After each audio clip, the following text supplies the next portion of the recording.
I know I'm not the only one who loves to use video games as a form of escape, just to de-stress at the end of the day. Yeah, I know I'm not the only one who also loves when a video game makes you feel something, makes you have such very strong emotions about it while you're playing. So I have a few games from the Nintendo Switch that give me those same feelings. But before I get started, my name is Delaney. Thank you so much for clicking on my videos, and happy to have you here, like talking about video games. So have a seat. And if you're a return viewer, you know you're always welcome. Welcome back.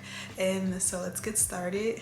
I can't start off this list without like the game that I'm pretty sure everyone has cried playing multiple times, a guaranteed fact, and that is Spiritfarer. Spiritfarer emotionally devastated me so much that I actually had to stop playing it mid-game because I was so upset by the last character I decided to let off of my boat. For those who haven't been emotionally devastated by Spiritfarer, I'm gonna tell you the premise. So Spiritfarer is a game that is all about death. So it sounds morbid, but it's like a very whimsical and charming game. You get to play as Stella, who is a Spiritfarer. She takes control of this boat that brings on all these little animal spirits who have some type of connection to her, and she has to help them cope with letting go of the things that are tethering them to her boat or to this like world to go into the afterlife.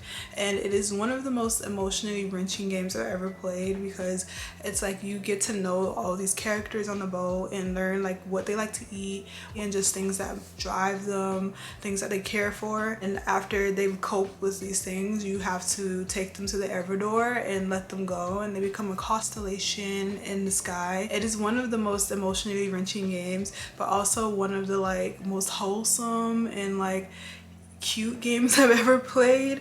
So it's like a very good mixture, but I definitely say you have to take in breaks in between some of these characters because you really get to know them, and like letting them go, it's like I would say it's like a really good therapeutic outlet of like grief and like thinking more about how like people impact you. But I really love this game, and with all the tears, it is such a great game, and I always constantly recommend it because it's one of my favorites on the Switch. So next, not as emotionally damaging, this one is called The Gardens Between. So The Garden Between is a puzzle adventure game where you get to play these two characters who are best friends as they go through their memories, and you get to use puzzle mechanics to be able to go through each memory and figure out how to get to the end of the puzzle and go on to the next one. And I think that is such a cute game. I just love I love the puzzles. I think the puzzles were so clever, and I love that even though it has no words, that you feel a connection between the best friends,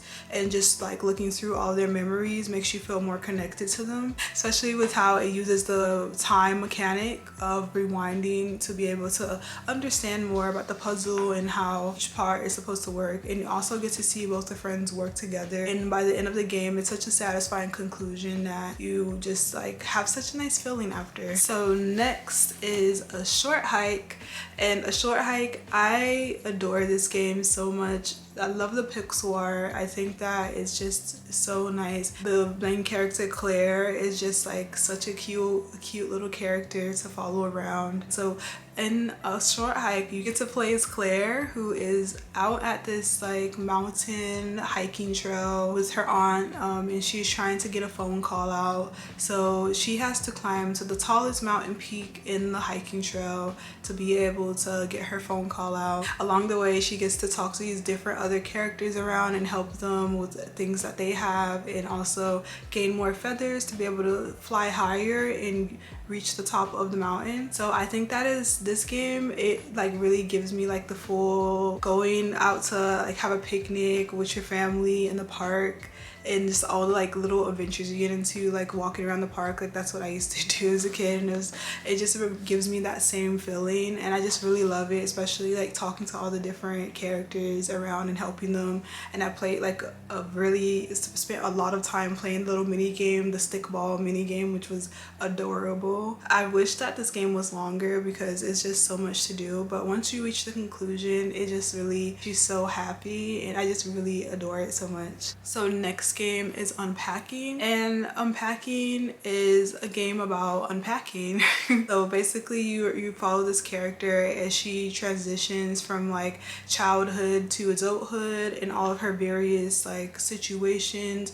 You get to learn more about her through unpacking her items, and I just really love how this gameplay works out, because there's not a lot of games where you're able to get a full story without words and without like actually seeing the characters. This game does it so well, where you're able to see how her life has progressed, the things that she carries with her from each like life path, so going from college into moving in with like a boyfriend, and just like how these situations play out. And I really love how the narration is, and if you ever reach that part with a diploma, you'll understand how devastating and heart-wrenching it is. It is such a great game, and I really love how the narration plays out. I kind of really hope that this game gets like a #2 or something, but if you haven't played it, I definitely recommend it. It's such a like wholesome, cool vibe. This game is Beacon Pines, and this one is a narrative adventure. So you get to play as Luca in their small town of Beacon Pines, trying to uncover the mysteries of Beacon Pines with his friends. This game is such a unique way of doing like narration. It's set in a storybook form, so you're being narrated the story through this like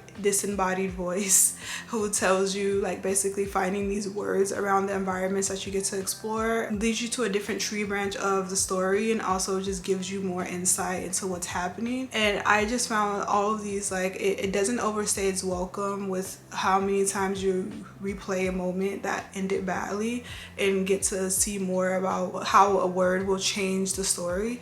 And it's just so interesting how they're able to do that and make you want more. And it's just such an interesting game. I really loved it and enjoy it, and there's times where you like laugh, times where you're like about to cry. There are also just like oh my gosh moments. It has such a great narrative storyline that I just enjoy it so much, and it's just a perfect like chill at night game because it gives me like kind of like Stranger Things vibes with it as well, and it's just like I love it so much. So I definitely recommend it. So those are some games. There are more. I'll probably do another list of games that'll make you feel something. What are some games that have made you feel emotionally captivated by the story and by the characters? Let me know down in the comments anything that you think I should add to my list. And I hope all of you guys are doing well as always. Thank you so much for watching if you made it this far into the video, and have a wonderful day. Bye.